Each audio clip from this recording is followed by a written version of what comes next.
Nebraska has a precious resource connecting landscapes and communities. These are the state's cool water streams, unique habitats vital to wildlife and water quality.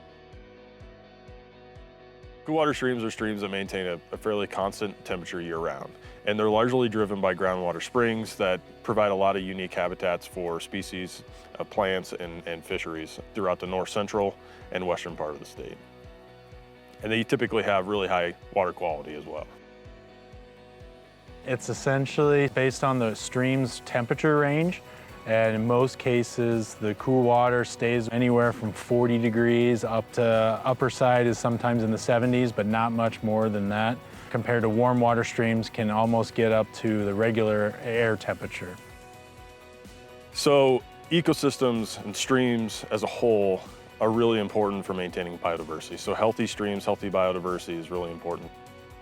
And so any opportunity that you can to maintain, protect, and restore those ecosystems is really vital for not just the fish, wildlife, and recreation, but also the landowners that depend on the landscape. And even beyond that, the cities and municipalities rely on the water quality, the water quantity. So again, any opportunity to protect that is pretty critical. Despite their vital importance, these resilient systems face ongoing challenges. Over time, the balance of these streams can be disrupted. Us as humans have had impacts on how these systems work with how water is used across landscapes, kind of has altered these systems from their normal state. Sometimes it takes a little bit of tinkering to try to find ways to get it more in balance. The centerpiece of it all is making sure that you have a floodplain to dissipate that high energy when the water rises, so it goes across the landscape to maintain those habitats. But also having good clean water, good stream temperatures. So when one of those things is out of balance, sometimes needs to be some intervention. If you're seeing a lot of exposed soil, dirt, sand, where there's not much vegetation, those are sometimes signs it's a vulnerable state for that bank, and under certain conditions, if the water level would rise, it would increase the risk of erosion in those areas. We look at the critters that live in that area. If we assess a stream and we don't see anything that should be there, that's usually a reason for concern. Once concerns are identified, a variety of enhancement solutions are implemented to improve the stream's natural processes. Things that we do to restore the stream, increasing the curviness of the stream, maintaining good water quality, maintaining that floodplain connectivity, vegetation enhancements. In some cases, large woody debris is pretty critical for maintaining the habitats as well.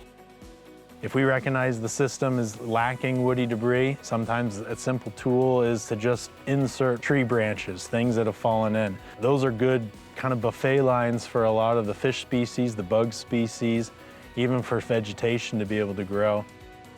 Some of the other features we've tried to do is in areas where we've recognized riffle sections of a stream, it's usually the higher points and the shallowest parts of the stream or river. And it's usually a little bit faster flowing, which means we have a little bit larger gravel that sits in those areas. If we recognize that stream doesn't have any of those features in there, that's an easy fix too. We dump some of those cobble features in specific areas along the stream to promote any fish species that want to use this as spawning habitat. The success of stream enhancement goes beyond the fish. These renovations create better water quality and provide economic value for the people who rely on the landscape. Any response that you see from a fish is pretty cool, right? But beyond that, just seeing how landowners and partnerships people get excited about this type of stuff, seeing the improvements in water quality, that's such a big, important factor throughout the state. There's a couple different ways that we can measure these benefits. Sometimes we set objectives or goals. If we're seeing fish grow to a larger size, that's a benefit because that's a sign that they're getting enough food to survive. We build in features that maybe have more access for fishing opportunities, angling opportunities. We're finding connections for people that utilize these natural resources and make those connections that are more fitting to what they were interested in or hoping to get out of it. These stream projects enhance the health of the entire landscape through constant collaboration and communication. In the case of the cool water streams, it's truly a story about connections. And you working with producers at state, federal agencies, nonprofit organizations, like it's all part of the bigger puzzle. You can't really do one without the other, and so we all sort of rely on one another to make these types of projects successful and to maintain these habitats for the long term. Part of our role is just to be the communicator in what's working, what's not working, and then be able to learn through that process with a lot of those same people. Collaboration with partners or other community folks is really critical in this process. We want to be able to interact with folks because that's sometimes the best opportunity to get new ideas. There's opportunities in some of the public access areas that we've created through Game and Parks or through some of our partners with the NRDs. Sometimes we do outdoor education. We bring in students from schools to come do classroom days and get their feet wet in the streams. That's always a firsthand experience and pretty memorable. There's a lot of volunteer opportunities for people that want to kind of see firsthand how this stuff works. Getting involved with some of the nonprofit organizations. There's a lot of really good people, a lot of really good organizations.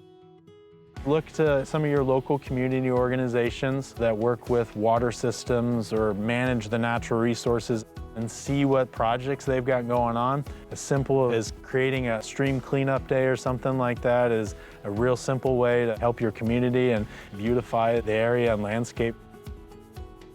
Revitalizing Nebraska's cool water streams is made possible by dozens of passionate biologists, contractors, and landowners. Getting the opportunity to sit down with people, even people within our agency, and learning some of that institutional knowledge that they've learned through successes and failures with these types of projects.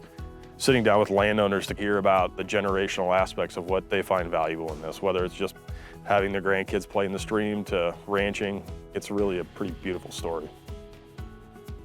Something that really pushes me, you can consider my personality, I would be kind of identified as a fixer. I like to fix things.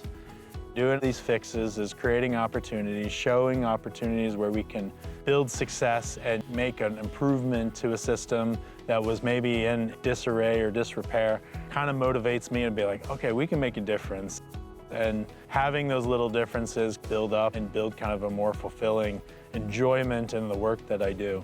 And if I ever have an opportunity to really try to fish and actually catch a trout in a stream that I worked on, that's an extra added bonus.